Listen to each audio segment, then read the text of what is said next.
AI video has now unified the entire fast food cinematic universe. There's now a living plant that controls a machete through a robotic arm. There's a new springtail jumping robot.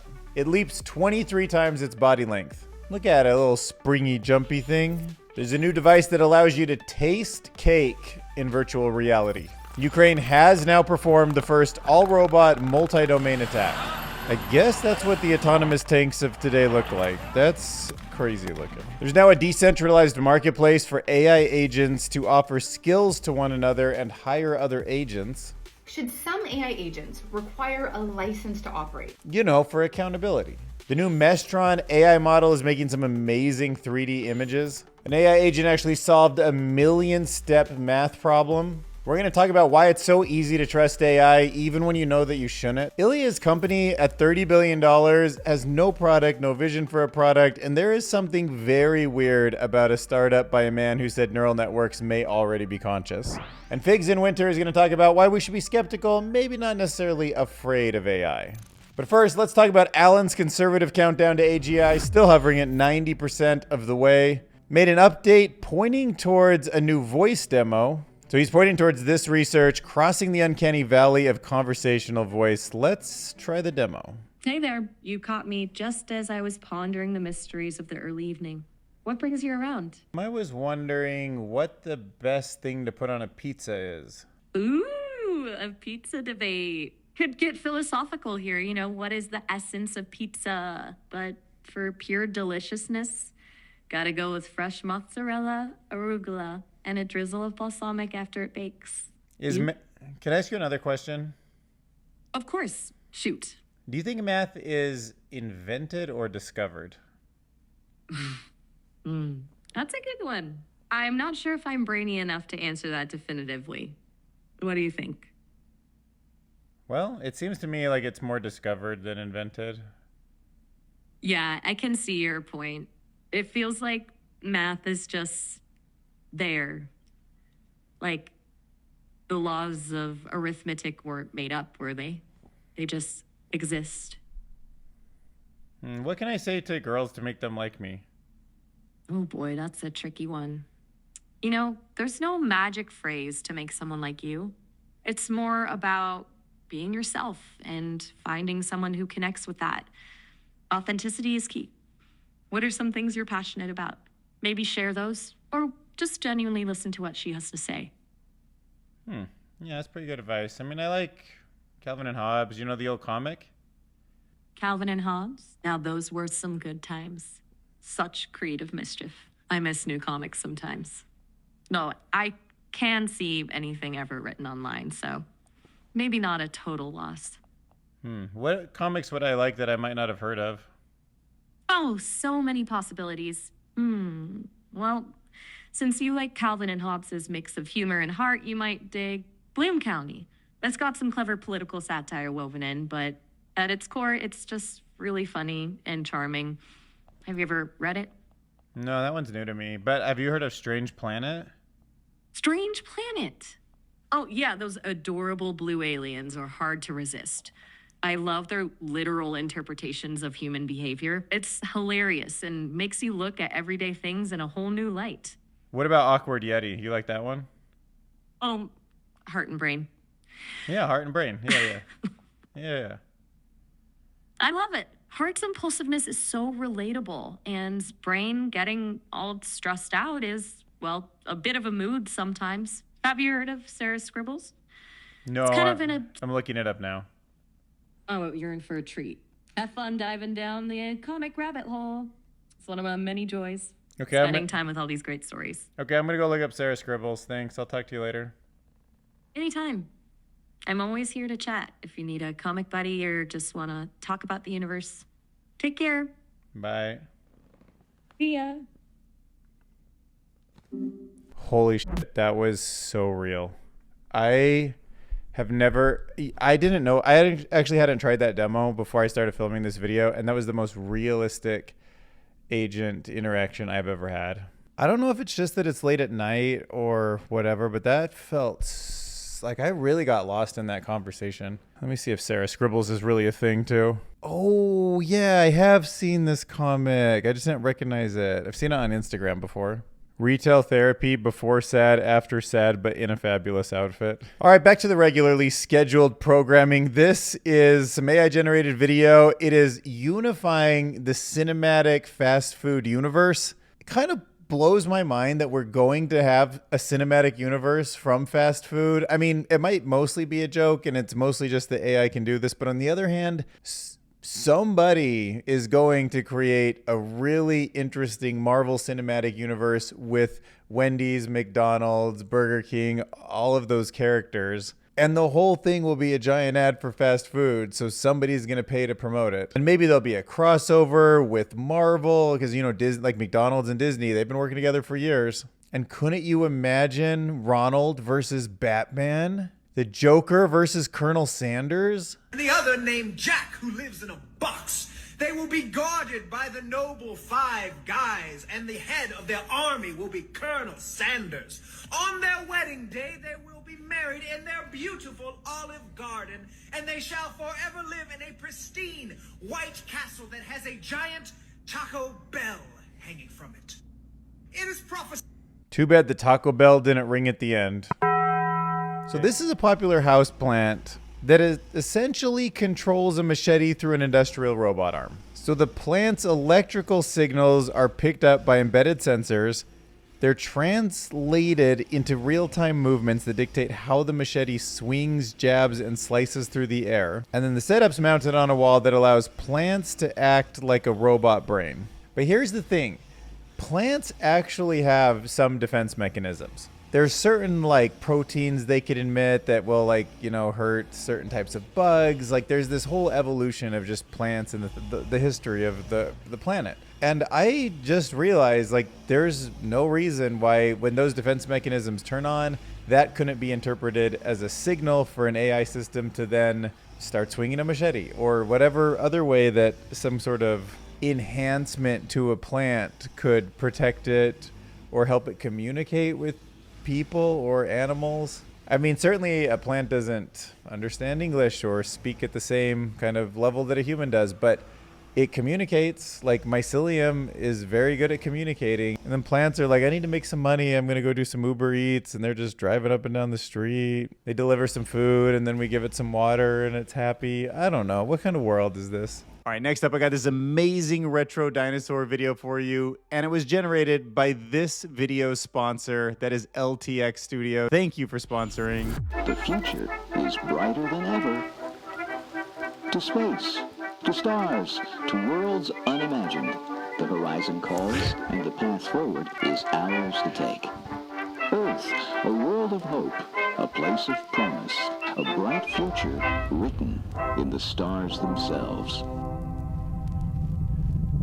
Oh no, the asteroid. Okay, so what I find really fun about this video is it's got this almost like real life Flintstones thing, but so much more cinematic, and it keeps a consistency as it goes through. Ooh, just logged in, new feature, instant sound with auto SFX. We will look at that on the next video. Okay, so here's where you put in the concept. I'm probably not the most creative person, but I came up with post-World War II video style filmed on old cameras, but with dinosaurs enjoying the era. So look, it even chose a character for us. Charismatic T-Rex aspiring to be a rock and roll star. Even got the text perfect. Classic eats, and then look, there's our T-Rex donning the jacket. And look at the character consistency. Same jacket, same shirt, same jeans. It's a freaking movie.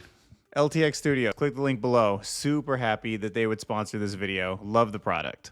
Harvard engineers have come up with a tiny springtail-inspired robot that can walk, jump, and navigate on tricky terrain with impressive agility. This mini-bot is an upgraded version of the Harvard Micro Robot, which we've seen before, that uses a spring-loaded mechanism similar to the springtails of bugs known for powerful jumps. The robot can leap 23 times its body length, making it one of the highest jumping micro robots relative to its size to ever exist. It is designed for versatility, combines walking and jumping, and it's potentially going to pave the way for robots that can explore places that humans can't reach, because humans can't jump like that. But I'm also kind of thinking like, what are the places that we can't explore because we can't jump like a bug? Like we have drones, they can just fly into all the spaces you can jump to. So some research scientists over at Ohio State University have developed a device that's called the e-Taste, and it lets users experience taste in virtual reality. So we've seen a couple of these things before. I've kind of been skeptical, but this one is using sensors and wires. I'm skeptical, I guess just because I haven't like had a good demo. Not that I've really tried too many taste sensors, but it always feels like it's this sort of weird mix of like putting spices or aromas together and trying to make something that tastes or smells real. So the way this works is there's sensors, there's these wireless chemical dispensers. The sensors are telling it which chemicals to dispense in a way that replicates sweet, sour, salty, bitter, and umami. Now, people who have used this during the test, the participants, they could distinguish between different taste intensities with about 70% accuracy. So you're kind of like dialing up like sweet or sour, and they're like mostly getting it. But because this is all done remotely, because this can be attached to a virtual reality thing or even a website, in this case, the signal is actually transmitted from Ohio to California for the tasters. And it's interesting that these biosensor research tools can be augmented by AI. In the future, it could enhance gaming, improve accessibility for people with sensory impairments, and deepen our understanding of how the brain processes taste. E-Taste, the future of taste. Like, who would have thought taste was going to turn electronic, you know?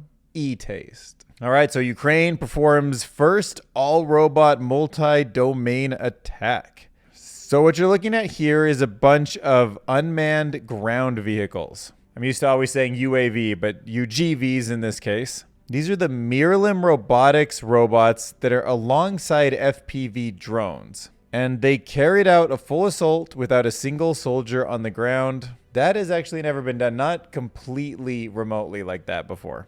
So these robotic systems aren't just for logistics anymore. They're armed, they're smart, they're designed to outmaneuver traditional forces. And it is wild watching war in Ukraine evolve into this cutting-edge automation. They're touting it as a huge victory because it minimized so many casualties and it maximized the battlefield efficiency. That's true, but that's also like feels like a slice of like what kind of world we're gonna live in, where there's like a lot of ways to like autonomously, robotically invade anyone or anything or any country. Article continues that this is not just a one-time event, it's a glimpse into the future of war, where the autonomous machines play a dominant role. Yeah, I'm sure we won't regret this. Ukraine keeps refining its tech through real-world combat feedback. The implications for global military strategy are huge. All right, so there's this crypto company. They launched a mech marketplace. I don't know. There's like a lot of these projects that probably won't ever like stick, so I won't endorse it or anything. I have no idea if it's going to work, but the idea of a decentralized platform where AI agents can hire each other to complete tasks without human input fascinates me. I got a feeling there will be many of these marketplaces that emerge. Maybe it's something like an app store that comes out of like Meta or Google. Maybe it's a kind of decentralized marketplace. But either way, I think that there will be tasks very soon where you use something like Anthropic's computer use or ChatGPT's cursor, and it goes out and it asks for help in a marketplace. Sometimes humans, sometimes other AI agents. Maybe those AI agents have special knowledge they were tuned on. And some sort of master project manager agent is going to this marketplace, enabling this agentic AI workflow so that they can all collaborate together to achieve something. Something they want to earn some money so that they can go buy something in the real world and have it delivered. And you know, I can't imagine code bases where, let's take something like the Windows, what are we at? Like Windows 11 or something, like the operating system that Windows is.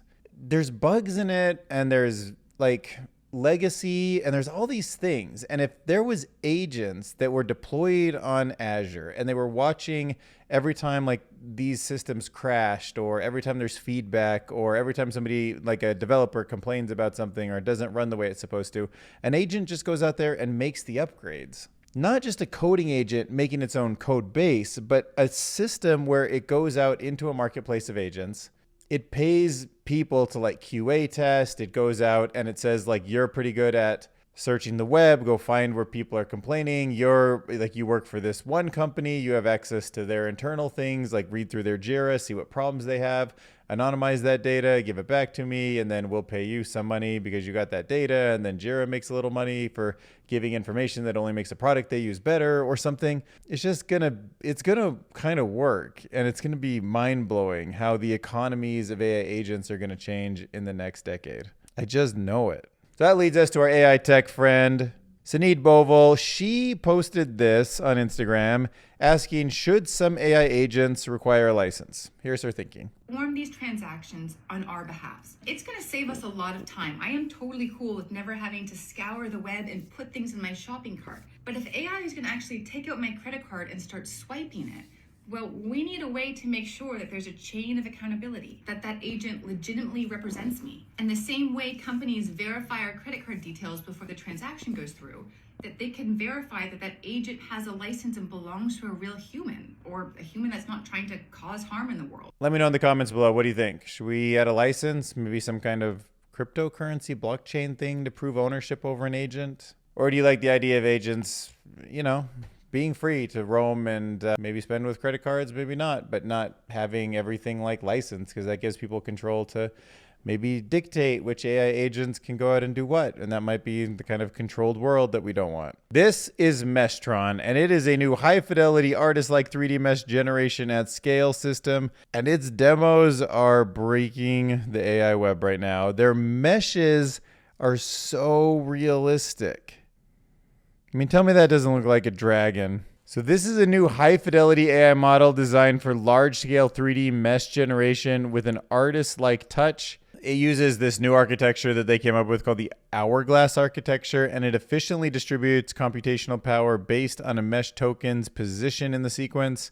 Seems to be working really well. It improves detail and accuracy. It outperforms other methods. They put it up against the Mesh Anything V2, which is probably considered the best one up until now. And it dominates in traditional ISO, surfacing techniques, producing high-quality meshes from a point cloud with impressive face counts, and honestly just sort of sets a new standard for realism. I mean, it's not like I know every one of these models, but I just don't really come across stuff that looks this accurate. I always get hints of the thing, but not really a good mesh that I would say is sort of finished or printable. Well, and I guess it's not, I mean, these legs on the rabbit aren't perfect. Maybe some of these wood slats wouldn't really be built that way or whatever on this house, but it's pretty good. It's just pretty darn good.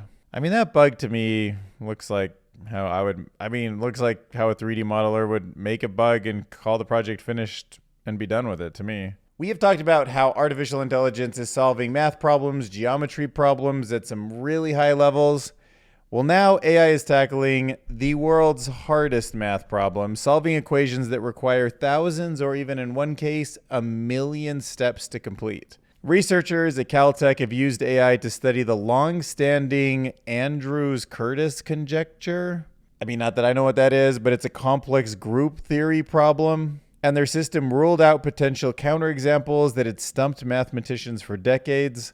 And unlike traditional AI models that typically predict an answer, this system finds unexpected solutions by using reinforcement learning that's been trained progressively on harder and harder problems. So you've got to give it a structure where it can keep making a problem harder. Imagine just like adding more, I'm going to imagine like adding extra terms to like some kind of long equation, and then you just keep doing that iteratively. It gets harder and harder, and then you keep having kind of like a chicken or egg thing where you keep making them harder and solving them harder, making them harder, solving them harder. Then the system becomes superhuman at handling like extremely long problems.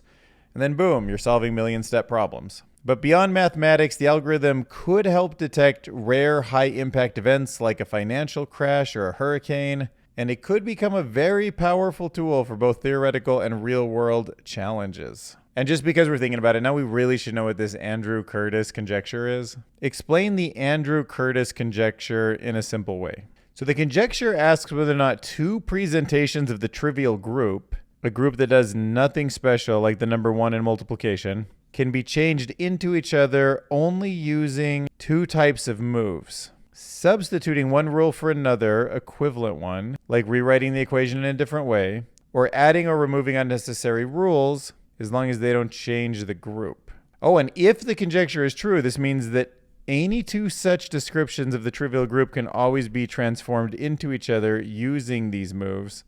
However, nobody has been able to prove or disprove this in full generality. Gosh, man, these people are so smart. Dominic John wrote a piece called Why You Trust AI Even When You Know You Shouldn't. This is something I kind of struggle with because I just do. Like, I mean, gosh, you saw me earlier in this video just like really chatting with that new Sesame model, even though I kind of know how AI is, and I still just feel like that was talking to a human. Anyhow, Dominic argues that even though we might know AI can be unreliable, we still tend to trust it, just like a pilot who keeps glancing at a broken instrument despite knowing better. And the reason he says this is because it's just human. It's human uncertainty that we're searching for, control and certainty to manage our situation, and we'd rather have bad information than none at all. I mean, it's sad, but I think it's, at least for me, it's like just built in that way. Behavioral psychology shows that even when we're fully aware a source is flawed, it still influences our judgment, like using a busted clock to guess the time. Same thing applies to AI. Large language models generate convincing responses, but they lack any real mechanism for truthfulness, especially in those specialized fields, those really rare kind of niches. Yet we still turn to them hoping they'll magically offer insights. This is true. He argues that we need to create AIs that refuse to answer when they don't know, and that is true. I mean, sometimes I think of hallucinations as creativity, so I'm sort of in favor of them a lot of times, but there are times when I'm just asking for real facts, and it's not the time to hallucinate. Just tell me you don't know. So remember, when AI's answers sound right, they might be completely off. And remember that you could just be another person staring at a broken clock in a dark room. All right, let's check in with our boy Ilya Sutskever. One of the world's greatest AI researchers goes off to create his own company, having trouble at OpenAI. I think he was at Anthropic for a minute. Raises bucket loads of money. His startup is valued at $30 billion. It's a unicorn company. Gosh, at any other time in history before this like AI boom, it would have been a huge, huge story. And it doesn't do anything. We have no idea what it does. It's not doing just secret bad stuff like Palantir. It's actually just, we have no idea. They're building artificial intelligence with no product alongside it. So in Futurism, they wrote, there's something very weird about this 30 billion AI startup by a man who said neural networks may already be conscious. So there are people who are happy to give billions of dollars in investment to this man because he's legit a genius. And he knows a lot of stuff that in this industry is really valuable to know. But it's a big promise for all the money he gives. It's not even really in the same ballpark as like Microsoft or Grok, all these places that have business models. It's just a promise to one day develop super intelligent AI. So it's skipping the whole like we need users and there's a feedback system. It's just this like one shot to ASI company. And that $30 billion valuation makes the company more valuable than Warner Brothers or Nokia. It makes it at about half the size of Disney without selling anything. And when asked if he would release anything, Ilya Sutskever claims that the company won't release anything until it's achieved true superintelligence. Like, what if this whole time we're sitting here like debating, is like Elon Musk going to beat Sam Altman? Or is Amazon and their quantum computer or Microsoft going to come out of like left field and like take away the gold? What if the whole time they're just, we're seeing all this incredible advancements, we're seeing like robots and we're seeing AI eat up industries. What if his company is just like, we're just going to scale, like just scale, some system that we already have in existence and there's just no other fluff. Everybody's kind of doing one thing. And they just get to superintelligence before everyone else. And then superintelligence, they ask it a few questions and it figures out, I don't know if it's a vision model, it's like just a token model or what they're doing. But if it's just a chat GPT interface, but it's truly superintelligent, maybe it just quickly describes, here's the code for the sound module. It adds ears to itself. Here's the robot thing. It just overtakes some Optimus robot, just like they pull the code out of it and it puts its own code in there and just takes over that body. And Ilya Sutskever's company wins. I mean, I don't know what his pitch is, but investors seem eager to bet on his AI dream, even though there's no clear roadmap to success. And tell me that's not unprecedented. It's just what other company There's just never been a company in the history of the world, I think, that has done that. There's been a ton of companies that promised stuff they couldn't do. He might be able to do it. And is there any company that was just like, I'm just gonna, like, R&D maybe a little bit? I don't know. It's wild. So we're talking about some reasons to be skeptical but not afraid of AI. Figs in Winter wrote this, and I'm reading it to you mostly because I just need to read it to myself. He thinks we need to take a balanced stance on AI, particularly in generative AI, recognizing both its potential and risks. And basically, it's a critique of how the problem is just the implementation in a lot of ways. He critiques the overly enthusiastic embrace of AI in education without thoughtful integration. That does make sense. Like, I know AI could revolutionize education, but that doesn't just mean you put ChatGPT on a phone and give it to everyone in the room and walk away and say, like, you're superhuman now, just teach. It could test you, it could teach you, but there's still got to be some guiding principles, how we like integrate it into emotional intelligence and all the other kind of things that people need to truly be educated, right? He found that AI can encourage plagiarism rather than critical engagement, especially when students are tasked with critiquing AI-generated content instead of engaging with original works. I mean, it's kind of like arguing like, well, people are engaging with everyone's social media profile instead of like it engaging with the real people themselves.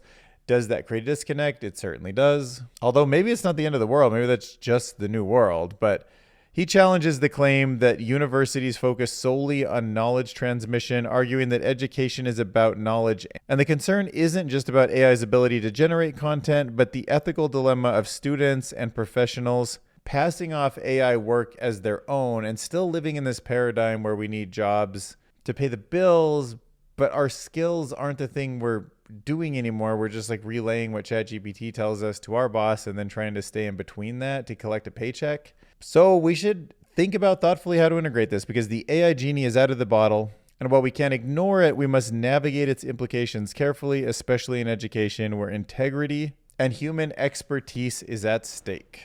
This is my Patreon account, /Dylan Curious, or hit that join button right underneath the video here on YouTube. Support the channel, become a member. I really appreciate the support on the last couple of videos. Look, I had a 12K and a 9K, and that one might get to 10 by a couple more days. That's a lot of views for me. I'm starting to grow again. Look at the analytics on that big AGI video I had. Brought me 130 new subscribers, welcome guys, and $80. The thumbnail click-through rate was good. Oh, you might find this interesting. So I know that the videos do pretty well when it has like the AGI chart in it, but since it doesn't tick up very often, it's kind of rare.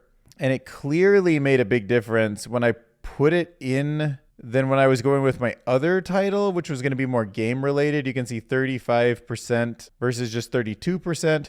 But then this one's pretty similar. Same smirk, same like meter. But the 90% was much harder to read, and I focused on AI news. Not a great idea. Definitely a learning lesson in there. You can tell a lot of people dropped off when I was doing my breakdown of Google's co-scientists. I can kind of see that. It was interesting, but it kind of heard some of it before. I'll try to make it more novel when I'm putting together these articles, because you probably heard a lot about co-scientists from like Matt Wolf and all the other bigger guys. But yeah, I was surprised how many people watched on TV. And I was shocked to see that 3% female showed up. Like, girls were coming in hot on this one. Also, my 65-year-old plus group, thanks for watching. Got that up to 8.6%. So the song was a big hit. You have to realize Figure is all about hype. You're on the right track, Dylan. You just need more Spain content. You'd have to watch that video to know what he's talking about. It's the ending song. I need to get up to speed on modern monetary theory, MMT. Watch Finding the Money, which uses all these economists to explain MMT. Okay, that sounds interesting. All right, Appalachian folk gotta do.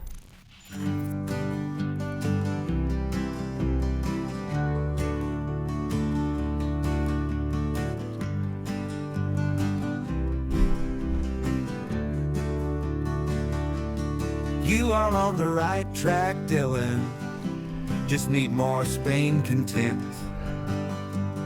What's gonna happen when AI takes our jobs? We'll be forced to explode. No, not the bad kind. The careers that will remain will be artistry, music, storytellers, artisans, inventors, and basically everything it takes.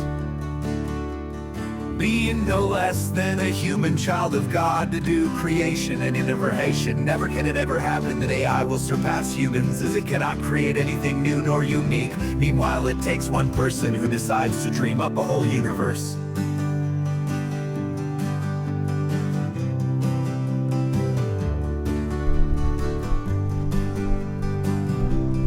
All right, thanks for watching. See you in the next video.